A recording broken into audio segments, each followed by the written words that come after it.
Visitor Ace one. Buddy, a beautiful day. It's gorgeous. This is more fun than an indoor briefing.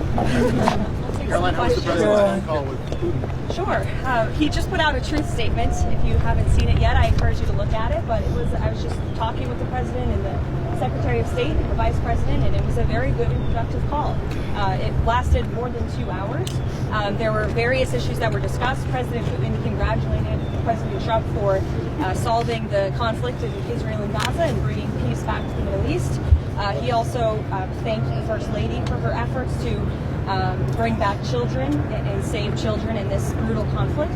And the president feels like great progress was made on this call. They also agreed to have a high-level senior staff meeting convene as early as next week, which will then be followed by a meeting very likely between President Trump and President Putin as well. They talked about Budapest as being a location for that. So as you all know, President Zelensky is coming to the White House tomorrow, so these discussions will continue. And frankly, I think the president deserves great credit. He literally just got off of a trip to the Middle East where historic peace and accomplishments, seeing the hostages return out of Gaza. These are major foreign policy accomplishments that so many people around the world thought could never be achieved.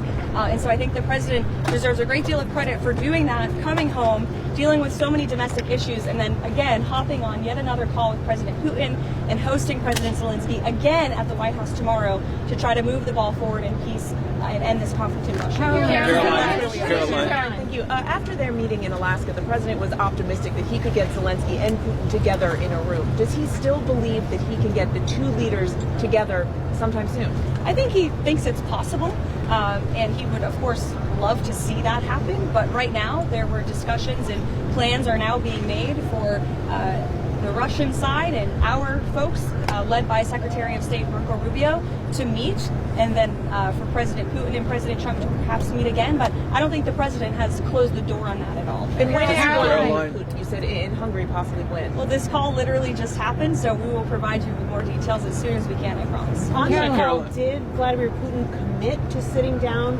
with President Trump and President Zelensky? He committed to sitting down with President Trump, as President Trump's truth post put out for you.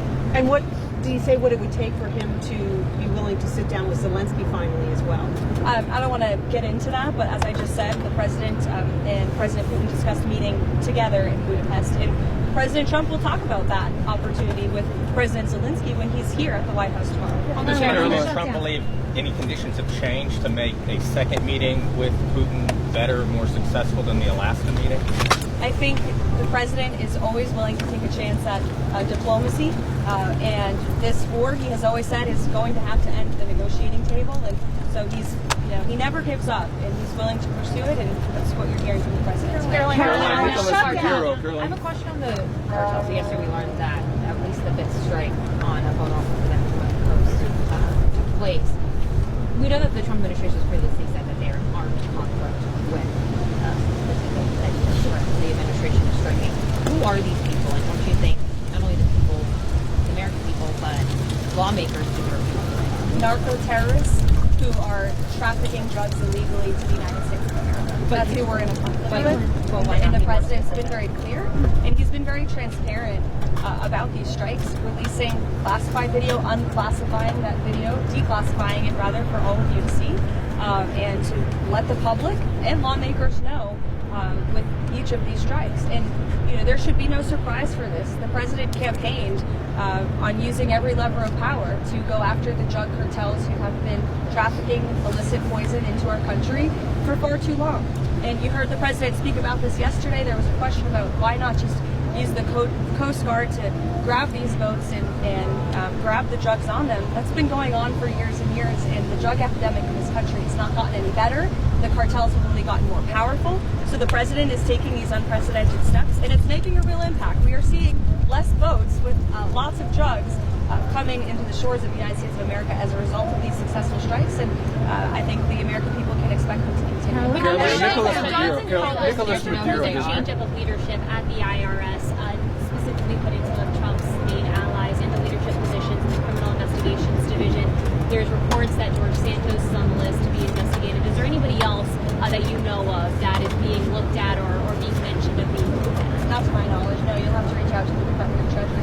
Nicholas Maduro, does President Trump believe Nicolas Maduro, the president of Venezuela, does President Trump believe his days are numbered there? I think President Trump believes that Nicolas Maduro is an illegitimate president leading an illegitimate regime that has been trafficking drugs to the United States of America for far too long, and we're not going to tolerate it. So right now, they have $50 million. Has President Trump set a new deadline on Hamas? I mean, yesterday he said, straighten up quickly. But I mean, do we have an update on sort of what that means and what that new deadline could look like? I won't set a deadline for the president. It's only for him to do that.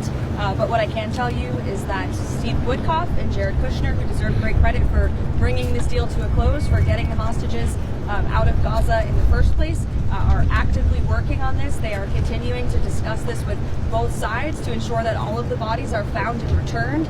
And, I was speaking with them about this yesterday. I know there's been a lot of reporting about the slower pace of bodies being returned to Israel. These bodies, unfortunately, are very deep underground, and so it's going to take some time and some special equipment to actually retrieve these bodies and bring them back to Israel. And the administration is fully committed to helping all sides get that done. It was part of the deal, and we're going to see it through.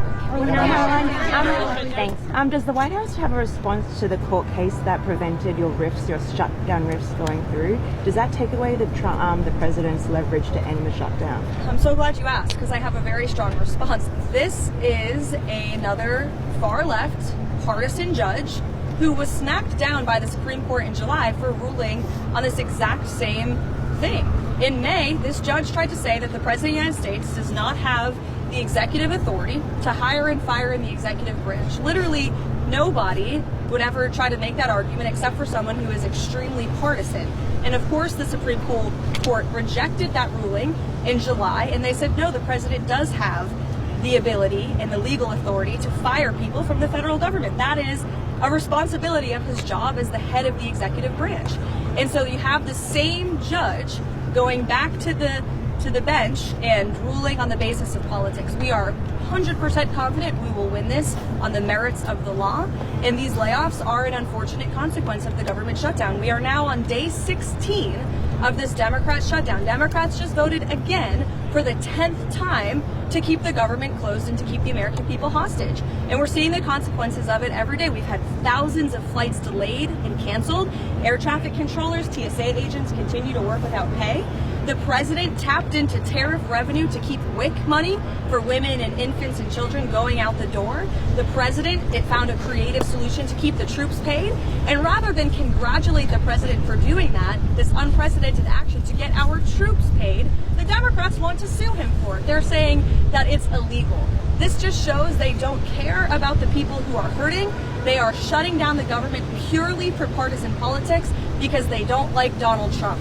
And the only people that are suffering from that are federal government employees who are being laid off from their jobs, who are not being paid for their jobs, our military, our federal law enforcement, and the American people who can't catch a plane with holiday season coming up because flights are being delayed and canceled. Democrats need to do the right thing. And I don't know if you guys caught the CNN town hall last night with AOC and Bernie Sanders, but I sure did. And it's very clear that they are now the leaders of the Democrat Party. And the Democrats are in complete disarray. And we hope a few moderate Democrats with some common sense will step up to the plate and do the right thing to vote to open the federal government. Thank you, Caroline.